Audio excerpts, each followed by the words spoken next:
Hello दोस्तों, मैं हूं दिनेश के वोरा। न्यूमरोलॉजिकल प्रेडिक्शंस में आपका बहुत बहुत स्वागत है। लॉकडाउन बढ़ेगा नहीं बढ़ेगा, बढ़ेगा नहीं बढ़ेगा, ऐसा लगता है कि सेंटर अब इस टॉपिक से निकल गया है और स्टेट्स के ऊपर छोड़ दिया कि तुम्हें जो करना है करो। ये राहु का साल 4 नंबर, मैनिपुलेशंस और कुछ ऐसी चीजें जो डिसेप्टिव, इसे धोखा भी कह सकते हो, इसे कह सकते हो कि जो मैं दिखाई दे रहा हूं वैसा मैं हूं नहीं। अब सेंटर ने अपनी कमान खींच ली अपने पास से और स्टेट्स को बोल दिया जो मर्जी करना है करो। कोई स्टेट कहता है मैं 15 जुलाई तक लॉकडाउन बढ़ाऊंगा, कोई कहता है मैं 31 जुलाई तक बढ़ाऊंगा और कुछ ने बढ़ा भी दिए। महाराष्ट्र भी है, वेस्ट बंगाल भी है। और उसके बाद जब हम फोटोग्राफ्स देख रहे हैं जो हमारे पास सड़कों के ऊपर आ रहे हैं, जहां पे हजारों हजारों vehicles are there, markets looking now crowded, एक मीनिंग नहीं समझ आ रहा कि ये लॉकडाउन है, अनलॉकडाउन है, क्या है। राहु का मतलब एक और होता है कंफ्यूजन, कि सरकारें, चाहे वो महाराष्ट्र गवर्नमेंट हो, वेस्ट बंगाल गवर्नमेंट हो, पंजाब गवर्नमेंट हो, यूपी की हो, बिहार की हो, तेलंगाना हो, कर्नाटका हो, तमिलनाडु हो, गुजरात हो, मध्य प्रदेश हो, सारी स्टेट गवर्नमेंट्स कंफ्यूज्ड हैं। उनके लेफ्ट हैंड को नहीं पता राइट हैंड क्या करना है, राइट हैंड को नहीं पता लेफ्ट हैंड को क्या करना है, और अजीबोगरीब ऑर्डर निकाले जा रहे हैं। अब जैसे ये महाराष्ट्र के अंदर एक ऑर्डर निकाल दिया कि आप अपने घर से 2 किलोमीटर दूर नहीं जा सकते। पहले लगा कि र्यूमर होगी सोशल मीडिया पे, पर अब टीवी पे आ गया और पता लगा कि सैकड़ों गाड़ियां इंपाउंड कर ली गई, जब्त कर ली गई और फिर उनको 1000 2-2 हजार पे जुर्माने पे छोड़ा गया कि आप अपने घर से 2 किलोमीटर दूर क्या कर रहे हो, आप क्यों जा रहे हो वहां पे, आपका जाने का मकसद क्या है।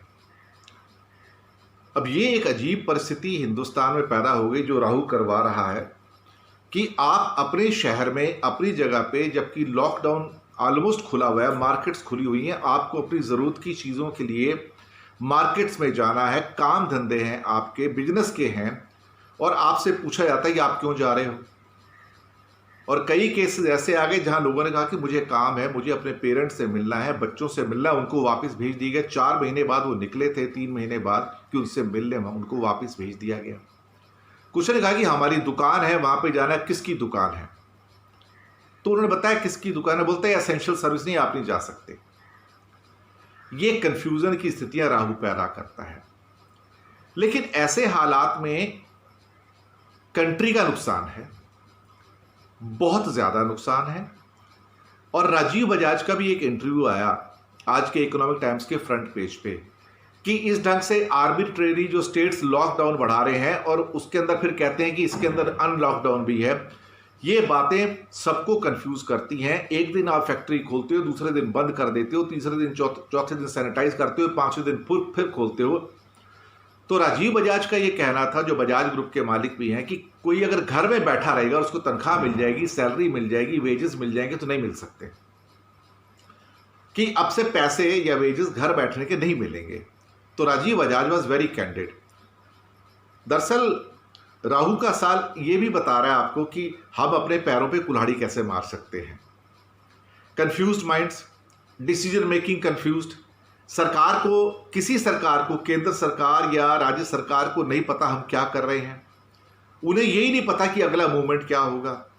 वो कोई प्रेडिक्शन नहीं, उनके पास कोई प्लानिंग नहीं है, कोई रोड मैप नहीं है। कोरोना को हरा देना, कोरोना ना हो गया, पता नहीं क्या हो गया, कोई सामने दुश्मन आ गया, हरा देना उसको। भाई आपको हराने के लिए पैसे चाहिए, पैसे आपके पास है नहीं तो आप करोगे क्या।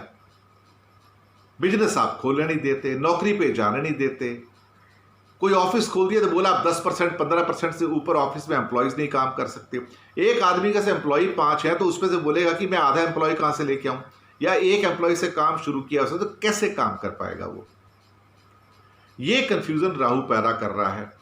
और मैंने एक बात और कही थी, पिछले 4-5 दिन से मैं कहता आ रहा हूं कि राहु और केतु का जो महीना आएगा जुलाई का, ये और कंफ्यूजन लेके आएगा और ये और हालात खराब करेगा। और देख लीजिए अभी जो हालात हो रहे हैं, जिस ढंग के लॉकडाउन अनाउंस हो रहे हैं स्टेट्स के द्वारा, ये वो केतु का प्रभाव आ गया उसके अंदर, क्योंकि ये जुलाई महीने के लिए, जुलाई 31 के लिए 4 नंबर और 7 नंबर का कॉम्बिनेशन, 4 नंबर का साल और 7 नंबर का महीना, यानी कि ये महीना ऐसा होगा कि जो आपको जीते जी मार दे।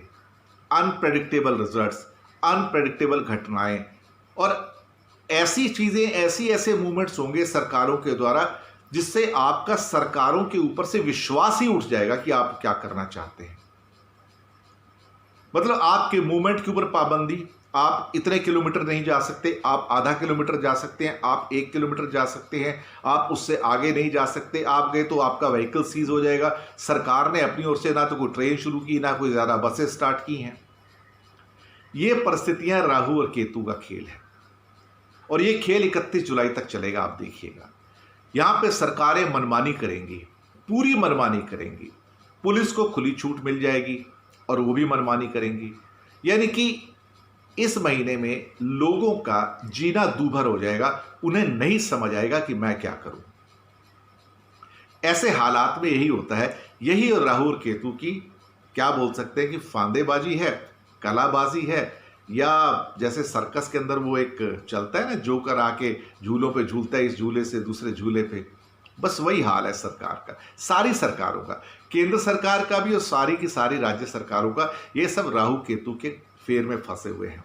लेकिन परेशानी किसको है? जनता को। मंत्रियों को परेशानी नहीं है, उनके पास तो ई पास है, वो कहीं भी जा सकते हैं, एक डिस्ट्रिक्ट से दूसरा डिस्ट्रिक्ट, एक स्टेट से दूसरी स्टेट, एक यहाँ से वहाँ, उनको कोई परेशानी नहीं है। उनको परेशानी होनी भी नहीं चाहिए क्योंकि वो मिनिस्टर है। एमपीज को परेशानी नहीं होनी चाहिए क्योंकि वो एमपी है। आप और मैं घर बैठो, वो कहते हैं घर बैठो, तो घर बैठने से क्या है, आप सुरक्षित हो, लेकिन घर बैठने के पैसे लगते हैं, घर का खर्चा चलाने को पैसे लगते हैं। पैसे आएंगे कहाँ से? बोलता है एटीएम की गाड़ियाँ भेज रहे हैं, पर एटीएम को यूज़ करने के लिए बैंक में पैसे तो होने चाहिए। आप काम धंधा ही नहीं करोगे तो बैंक में पैसे कहाँ से आएंगे? तो भारत दरअसल क्या कर रहा है, अभी एक एक करके अपने पैरों पे कुल्हाड़ी मार रहा है। जो राज्य सरकारें भी मार रही है, केंद्र सरकार भी मार रही है। इससे बढ़िया उदाहरण राहु और केतु के कॉम्बिनेशन का नहीं हो सकता है। धन्यवाद। आपका फीडबैक भेजिएगा, कैसा लगा आपको। शुक्रिया आपका।